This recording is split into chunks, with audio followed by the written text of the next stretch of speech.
कविताओं का सौंदर्य समझने के लिए अलंकारों का ज्ञान आवश्यक है। प्यारे बच्चों, आज मैं आपको व्याकरण भाग से अलंकार समझाऊंगी। काव्य की शोभा बढ़ाने वाले तत्वों को अलंकार कहते हैं। अलंकार दो शब्दों के मेल से बना है, अलम जमा कार। अलम का अर्थ होता है गहना या आभूषण और कार का अर्थ सुसज्जित करने वाला। अतः काव्य की शोभा बढ़ाने वाले कारक को अलंकार कहते हैं। प्रसिद्ध कवि केशवदास ने अलंकारों का महत्व दर्शाते हुए कहा है, भूषण बिनु न विराजई कविता वनिता मित। अर्थात हे मित्र, आभूषण के बिना नारी और अलंकारों के बिना कविता शोभा नहीं पाती। अलंकार ऐसे साधन हैं जिनसे काव्य के शब्द और अर्थ में वृद्धि होती है।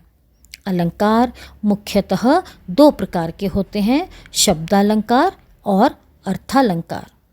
जहाँ शब्दों के कारण काव्य में सौंदर्य और चमत्कार उत्पन्न होता है, वहाँ शब्दालंकार होता है। जैसे दामिनी दमक रही घन माही। शब्दालंकार मुख्यतः तीन प्रकार के होते हैं, अनुप्रास, यमक और श्लेष। अपने पाठ्यक्रमानुसार आज हम अनुप्रास और यमक अलंकार को ही समझेंगे। अनुप्रास शब्द का अर्थ है किसी वस्तु को अनुक्रम में रखना। जब किसी काव्य को सुंदर बनाने के लिए किसी वर्ण की बार बार आवृत्ति हो तो वह अनुप्रास अलंकार कहलाता है। किसी विशेष वर्ण की आवृत्ति से काव्य सुनने में सुंदर लगता है।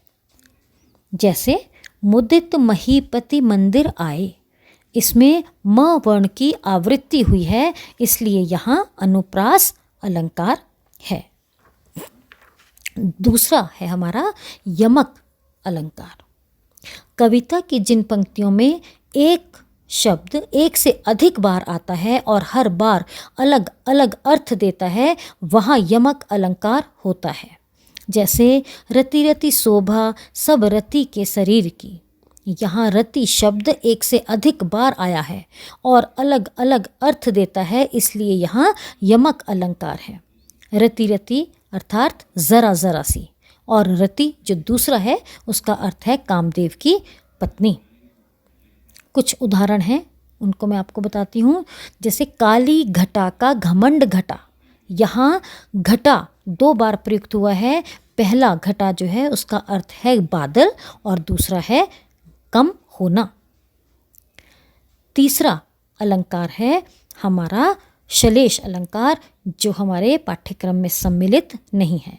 अतः हम जानेंगे अर्थालंकार। काव्य में जहाँ अर्थ के कारण सौंदर्य और चमत्कार होता है, वहाँ अर्थालंकार होता है। जैसे जीवन ठूंठ सा नीरस हो गया। अर्थालंकार के भी 7 भेद हैं, किंतु हम अपने पाठ्यक्रमानुसार उपमा, अतिशयोक्ति, रूपक और मानवीकरण अलंकार ही समझेंगे। उपमा अलंकार कविता की जिन पंक्तियों में किसी व्यक्ति, प्राणी या वस्तु आदि के गुण, अवगुण, रूप, स्वभाव और स्थिति आदि की तुलना और समानता किसी दूसरे के साथ होती है, वहाँ उपमा अलंकार होता है। जैसे मखमल के झूल पड़े हाथी सा टीला। यहाँ टीले की तुलना हाथी के साथ की गई है, इसलिए यहाँ उपमा अलंकार है। उपमा के 4 अंग होते हैं, उपमेय, उपमान, साधारण धर्म और वाचक शब्द। उपमेय वह वस्तु या व्यक्ति जिसका वर्णन किया जाता है, उपमेय कहलाता है। अर्थात जिस व्यक्ति, प्राणी या वस्तु की तुलना की जाती है उसे उपमेय कहते हैं। जैसे मखमल के झूल पड़े हाथी सा टीला में टीला उपमेय है, अतः यह उपमेय का रूप हुआ। उपमान जिस प्रसिद्ध वस्तु या व्यक्ति के साथ उपमेय की समानता बताई जाती है, अर्थात जिस व्यक्ति, प्राणी या वस्तु के साथ तुलना की जाती है, उसे उपमान कहते हैं। मखमल के झूल पड़े हाथी सा टीला में हाथी उपमान है। अगला अलंकार है रूपक अलंकार, जहाँ रूप और गुण की अत्यधिक समानता के कारण उपमेय में उपमान का आरोप कर अभेद स्थापित कर दिया जाए, वहाँ रूपक अलंकार होता है। इसमें साधारण धर्म और वाचक शब्द नहीं होते।